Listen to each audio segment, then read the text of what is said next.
Fix काम होला कसैलाई नहोला। अब त्यस्तै हो साथीहरू, लेबरको जिन्दगी हो होइन। तर ठिक छ, अब विदेश आएपछि अब अलिअलि त अब दुःख सुख अब सबै भोग्नुपर्ने हुन्छ। हेलो नमस्ते अनि गुड मर्निङ। रोमानियाको बिहानीको समयमा सबैलाई स्वागत छ मेरो केबी नेपाली एक्सप्लोर युट्युब च्यानलमा। यहाँ म रोमानियामा आफ्नो बारेमा केही कुराहरू र आफूले भोगेका केही कुराहरू, केही समस्याहरू आज सेयर गर्छु, बताउँछु। मलाई यहाँ कति वर्ष भयो, मैले के काम गर्छु, मैले कस्तो खालका कामहरू गर्छु र मैले अन्य कस्ता भोकाइहरू यहाँ आएदेखि भोगेँ, म त्यो सबै एक्सप्लेन गर्छु। मेरो युट्युब च्यानललाई हेरिदिनु होला, माया गरिदिनु होला अनि सेयर सब्सक्राइब। बिल्डिङ कन्स्ट्रक्सन कम्पनीमा काम गर्छु। 2 वर्ष भयो मलाई यस कम्पनीमा काम गर्न लागेको। जति पनि हाम्रो नेपालदेखि बिल्डिङ कन्स्ट्रक्सन कम्पनीहरूमा, त्यसै गरेर फ्याक्ट्रीमा अनि त्यसै गरेर अन्य विभिन्न क्षेत्रहरूमा आउनको लागि वर्क परमिट निकालेर बस्नुभएको छ। त्यहाँहरूले चाहिँ भिडियोलाई हेर्नु होला राम्रोसँग। र कन्स्ट्रक्सनमा विशेष गरेर यहाँनिर चाहिँ रोमानियामा कन्स्ट्रक्सन कम्पनीमा सेलरी चाहिँ कति दिन्छ त भनेपछि, मेरो चाहिँ सेलरी अब ठ्याक्कै हाराहारीमा भन्दाखेरि 3,000 र 4,000 को बिचमा छ। अब आफै बुझ्नु होला, 2 वर्ष पुरानो मान्छेलाई यति पैसा चाहिँ कम्पनीले दिएछ। र अब हाम्रै कम्पनीमा अन्य अरू सिनियर जति पनि छन्, कसैको अब 4,000 देखि 5,000 को बिचमा र कसैको चाहिँ अब 3,000 देखि 3,500 को बिचमा, सबैको फिक्स सेलरी छैन। र अर्को कुरा, यहाँ जब हामी साइडमा काम गर्न जान्छौँ, यहाँनिर एउटा कुनै प्रोफेसनल काम चाहिँ हुँदैन होइन। यहाँ चाहिँ विभिन्न कामको कुरा नगर्नुहोस्, काम त यहाँनिर यस्तो गर्नुपर्छ कि कहिले कुच्चो हान्ने, कहिले तपाईँको बेल्चा हान्ने, कहिले चाहिने अनि बराल्ने, कहिलेदेखि लिएर कहिले अनि मसला बनाउने, कहिले सिमेन्ट बनाउने, कहिले सरिया काट्ने, एक मिनटमा किसिमको काम हुन्छ। जस्तो साउदी कतारतिर चाहिँ एउटा अब नेपालबाट यो कामको लागि भनेर गएको हुन्छ नि त नि, नेपालमा त अब त्यही नै काम हुन्छ। अब यहाँनिर चाहिँ त्यस्तो हुँदैन। यहाँनिर चाहिँ अब काम भनेको सबै गर्नुपर्ने हुन्छ, टोटलै काम, जति पनि कामहरू हुन्छ सबै टोटलै गर्नुपर्ने हुन्छ। कुनै एउटा चाहिँ स्पेसल काम हुँदैन। अब जस्तो हामी नेपालबाट प्लम्बर भनेर आएको होइन, यहाँनिर आजसम्म मैले प्लम्बरको काम नै गरेको छैन। र त्यस्तै छ यहाँको जिन्दगी होइन। त्यस्तो चाहिँ स्पेसल अब क्याटेगोरी प्रोफेसन, अब इलेक्ट्रिसियन भनेर धेरै साथीहरू आउनुभएको होला। अब कसैले पाउनु भएको होला, कसैले नपाउनु भएको होला, कसैलाई चाहिँ अब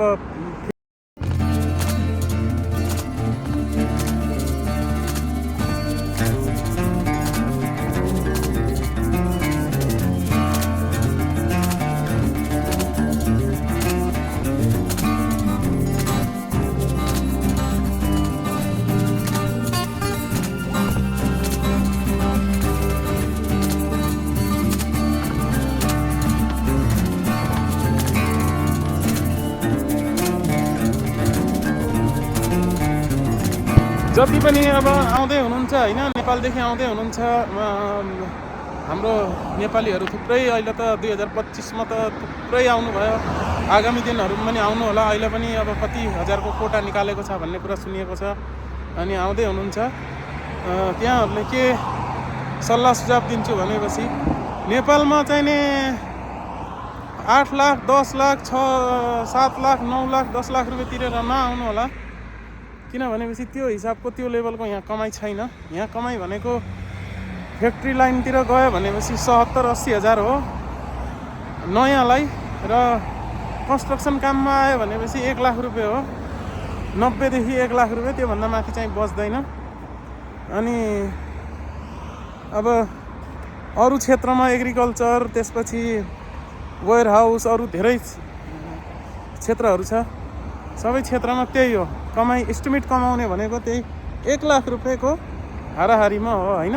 अब जस्तै साउदी कतारतिरबाट बस्नुभएको छ, त्यतातिर अलरेडी काम गरिराख्नु भएको छ, अनि सानै भए पनि जागिर छ। कसैको अब यहाँभन्दा राम्रो कमाइ होला, कसैको यहाँभन्दा धेरै राम्रो होला, कसैको यहाँभन्दा थोरै होला। तर मैले के भन्छु भनेपछि त्यहाँ 50,000 कमाउनु भएको छ भनेपछि त 7-8 लाख रुपियाँ 9-10 लाख रुपियाँ लगाएर चाहिँ यहाँ चाहिँ नआउनुहोस्, किनभने त्यहाँको कमाइले नै जितिहाल्छ। म त्यो भन्न चाहन्छु होइन। साउदी कतारतिर काम गरिरहेको मान्छेहरूले अब 8-10 लाख रुपियाँ ऋण लगाएर यहाँ आउनुहुन्छ भरै, अनि त्यसपछि त्यो हिसाबको कमाइ छैन, अनि जिरोबाट सुरुवात गर्ने हो त नि। अनि त्यहाँ त अब तपाईँहरू कम्पनीमा सिनियर हुनुहुन्छ, अगाडि बढ्नु भएको छ, अनि राम्रो पैसा कमाउनु भएको छ, जिरोबाट सुरुवात गर्नु पर्दैन। यहाँ भनेको जिरोबाट सुरुवात गर्नुपर्ने हुन्छ। त्यहाँबाट सबै चिजहरू, भाषाको समस्या, अनि इङ्ग्लिस भनेको यहाँ जिरो हो। ठुल्ठुलो इन्जिनियरहरू अनि ठुल्ठुलो सुपरभाइजरहरूले अलिकति तोडेर फोडेर मोडेर बोल्छ, तर अङ्ग्रेजी चाहिँ त्यस्तो चाहिँ कसैले पनि बोल्दैन त्यस्तो राम्रो। जुन साउदी कतारतिर अङ्ग्रेजीहरू बोल्छ इन्जिनियरहरूले, त्यस्तो यहाँ मैले इन्जिनियरहरूले बोलेको सुनेको छैन। अब हामी यहाँ साइडमा काम गर्दाखेरि पनि अब जस्तो हामी 10जना मान्छे हुन्छौँ भने त्यसमा 1-2जना मात्र नेपाली हुन्छ, अरू सबै भनेको यहाँको लोकल मान्छे हो। लोकल मान्छेहरू एकदम तिनीहरूले चाहिँ नि पढेको लेखेको त्यति धेरै हुँदैन। अब तिनीहरूसित बोल्नुपर्ने जिब्रोलाई बङ्गाएर टङ्गाएर तोडेर फोडेर अब कसरी बोल्नु छ त्यसरी बोलेर अब गुजारा हुन्छ हुन त। तर भए पनि सुरुमा चाहिँ अलिक गाह्रो हुन्छ भाषाको लागि, तर अलि पछि भयो भने अलि सबै कुराकानीहरू बुझ्ने भयो भनेपछि अलि दिनमा बुझिन्छ। नबुझिने होइन, त्यस्तो छैन कि भाषै नबुझिने, तर अलि दिन समस्या नै हुन्छ। अब यहाँको चाहिँ मौसम, हावा पानी यताउति हेर्ने हो भने सेम टु सेम नेपालसित कन्डिसन म्याच खान्छ। अलि चिसो बढी हुन्छ। म अलि तराई क्षेत्रको मान्छे भएर होला मलाई अलि बढी चिसो लागेको। यता हिमालतिरको पहाडतिरको मान्छेहरूले चाहिँ यतिको चिसो मजासित खपाउन सकिन्छ। अब त्यही हो, माइनस जाडो दिनमा चाहिँ -8-10 सम्म हामीले चाहिँ एउटा सर्दी जुन गुजार्यौँ त्यसमा टेम्परेचर 8-10 डिग्री चाहिँ हामीले पोहोरको साल माइनस थियो। त्योभन्दा चाहिँ तल माइनस चाहिँ गएको थाहा पाएन गएको वर्ष। यो वर्ष अब हेरौँ, त्यति खासै जाडो चाहिँ छैन। जाडो त छ तर त्यस्तो जाडो चाहिँ छैन अहिले। अनि अब घामहरू यहाँ चाहिँ जाडो दिनमा एकदमै अब आफूले लगाउने लुगाहरू, धोएको लुगाहरू सुकाउन एकदमै गाह्रो। पानी परेको परै त्यसपछि अनि हिटरमा बालेर रुममा लगेर लुगा सुकाउनु पर्ने हुन्छ। त्यति सजिलो छैन यहाँको जीवन, अलि अप्ठ्यारो। अब खानाको कुरा गर्ने हो भनेपछि खाना चाहिँ कम्पनीले यहाँ कसैलाई पनि पकाएर चाहिँ दिँदैन। फुडकार्टमा 500 रुपियाँ दिन्छ, हामीलाई चाहिँ 500 हेरिकन छ। फ्याक्ट्रीमा 600, 700 अनि 800 हेरिकन फुडकार्टमा पैसा दिएको हुन्छ, र हामीलाई चाहिँ 500 रुपियाँ हाम्रो कम्पनीले अहिले चाहिँ फुडकार्टमा 500 लेई, रुपियाँ नभनौँ, यहाँको लेई, यहाँ लेई करेन्सी लेई चल्छ, र 500 लेई दिन्छ। इनफ पुग्छ। जाँड रक्सी चुरोट खैनी सुर्ती बिडी यताउति नखाने मान्छेले चाहिँ अझ बचाउन सक्छ त्यहाँबाट पनि। अनि त्यही हो कि मेन कुरा। अब यहाँनिर अब यहाँ के छ, खुल्ला देश छ होइन। रक्सी जाँड, अब जाँड त नभनौँ, रक्सी बियर चाहिँ एकदम प्रशस्तै मात्रामा पाउने गर्दछ। त्यो भएको हुनाले अब यहाँ जाँड रक्सी खाएर अनि त्यस्तो उल्टो सिद्धो काम गरेर बर्बाद भयो भनेपछि यहाँ पैसा बचाउन धेरै गाह्रो हुन्छ। अब घरदेखि निस्केपछि घरदेखि सोचेर राम्रोसँग बुझेर अनि कसरी अनि आफ्नो घरको दुःख सम्झेर काम गर्ने मान्छेको लागि ठिक छ। तर अब त्यस्तै हुन्छ नि, आज छ भोलि छैन भन्ने हल्लिने, अनि त्यस्तो मान्छेलाई चाहिँ फेरि पैसा बचाउन गाह्रो हुन्छ। नेपालको जस्तै छ।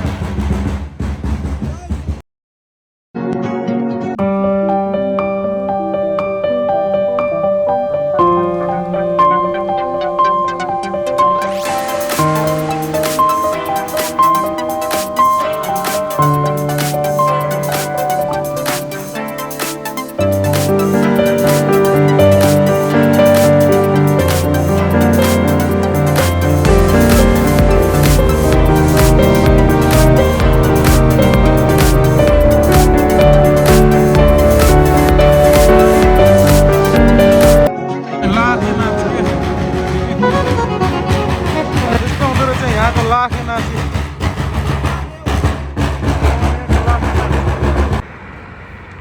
यहाँसम्म भिडियो हेर्नुभएको होला साथीहरू। भिडियोलाई एकदमै फेमस तरिकाले अगाडि बढाइदिनु होला। सबैले हेरिदिनु होला, जतिले हेर्नुहुन्छ सबैले च्यानललाई सब्सक्राइब गरिदिनु होला। यो छ रोमानियाको वातावरण। आगामी दिनहरूमा म चाहिँ तपाईँहरूको लागि एकदमै राम्रो राम्रो भिडियोहरू रोमानियाको कुना कुनाबाट गएर इन्फर्मेसनहरू इकट्ठा गरेर म ल्याएर तपाईँहरूको माझमा भिडियो सेयर गर्नेछु, जानकारीहरू गराउनेछु।